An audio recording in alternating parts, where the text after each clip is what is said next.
S 20 ದಿನಗಳ ಬಳಿಕ ವಾಪಸ್ ಆಗ್ತಾ ಇದ್ದಾರೆ ಬಿಎಸ್ಎಫ್ ಯೋಧ. ಹಾಗಾಗಿ ಪಿಕೆ ಶಾ ನಿವಾಸದಲ್ಲಿ ಸಂಭ್ರಮ ಮನೆ ಮಾಡಿರುವಂತದ್ದು. ಸಿಹಿ ಹಂಚಿ ಸಂಭ್ರಮಿಸಿದೆ ಪಿಕೆ ಶಾ ಕುಟುಂಬ. ಪಾಕಿಸ್ತಾನದ ವಿರುದ್ಧ ಭಾರತಕ್ಕಿದು ಮತ್ತೊಂದು ಜಯ. ಯಾವುದೇ ಕಿರಿಕಿಲ್ಲದೆ ಯೋಧನನ್ನ ಹಸ್ತಾಂತರ ಮಾಡಿದೆ ಪಾಕ್. ಅಟಾರಿ ವಾಘಾ ಗಡಿ ಮೂಲಕ ಯೋಧನ ಹಸ್ತಾಂತರ ಪ್ರಕ್ರಿಯೆ 20 ದಿನ ಆಗಿತ್ತು. ಯೋಧನನ್ನ ಬಿಟ್ಟು ಕಳಿಸಿದೆ ಪಾಕಿಸ್ತಾನ.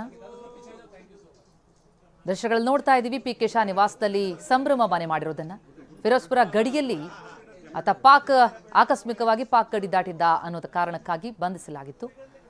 ಈಗ ಬಿಟ್ಟು ಕಳಿಸಿದೆ. ಪಿಕೆ ಶಾ ಬಿಡಿಸ್ಕೊಂಡು ಬರೋ ತಾಕತ್ತು ಯಾರಿಗಿತ್ತು? ಬದಲಾಗಿರುವ ಭಾರತ ಇದೆ, ತಾಕತ್ತಿರುವಂತಹ ಭಾರತ. ಹೀಗಂತ ಈ ಬೆಳವಣಿಗೆ ಕುರಿತಂತೆ ಬೆಂಗಳೂರಿನಲ್ಲಿ ಎಂಎಲ್ಸಿ ಸಿಟಿ ರವಿ ಮಾತನಾಡಿದ್ದಾರೆ. ಅಭಿನಂದನ್ ಪೈಲಟ್ ಅನ್ನ ಪಾಕಿಸ್ತಾನದವರು ಸೆರೆ ಹಿಡಿದಿದ್ರು. 48 ಗಂಟೆ ಒಳಗೆ ಬಿಡಿಸ್ಕೊಂಬರೋ ತಾಕತ್ತು ಯಾರಿಗಿತ್ತು? ಈಗ ಪೂರ್ಣಬ್ ಕುಮಾರ್ ಶಾ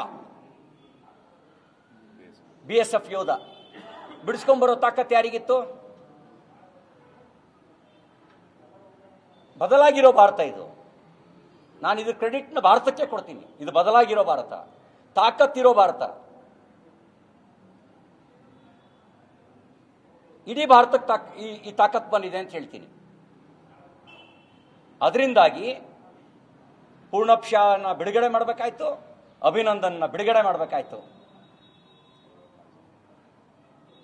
ಅದೇ ತಾಕತ್ ಅವತ್ತೂ ಇದ್ದಿದ್ರೆ ಭಾರತಕ್ಕೆ